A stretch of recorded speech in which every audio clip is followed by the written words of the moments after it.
Bonjour, je suis Julien Mahé, je suis pharmacien au centre de pharmacovigilance et co-responsable de la CoSécuriMed.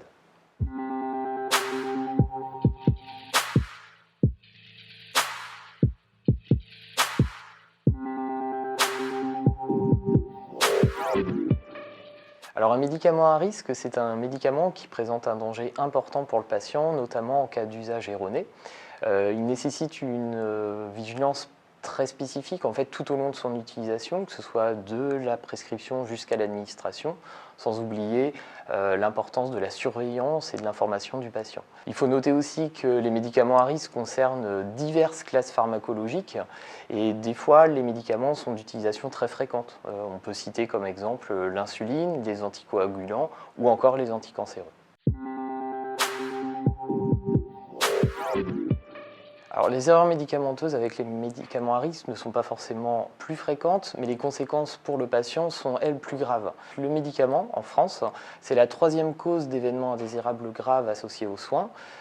Et quand on analyse plus spécifiquement ces données d'événements indésirables médicamenteux, on s'aperçoit que le médicament à risque est présent dans 75% de ces événements et qu'en plus, il y a un caractère évitable pour près de la moitié de ces événements. Ce qui laisse supposer l'importance de reconnaître le médicament à risque et l'importance de mettre en place des mesures de prévention pour adapter sa pratique.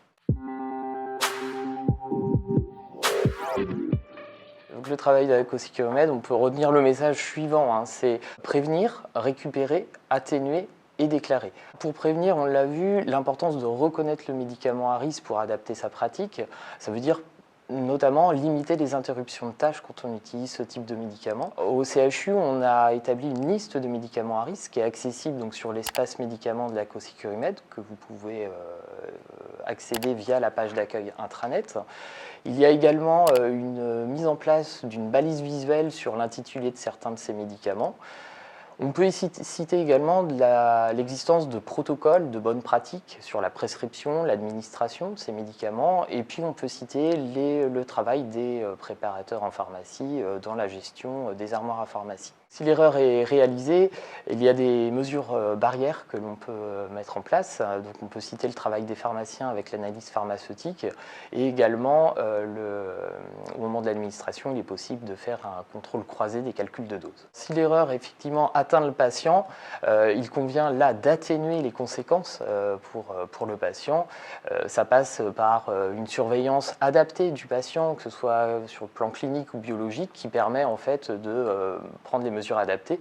Par exemple, reconnaître rapidement des signes de surdosage en morphine ou en insuline pour pouvoir mettre en place un traitement par antidote. Et puis le dernier point, c'est la déclaration.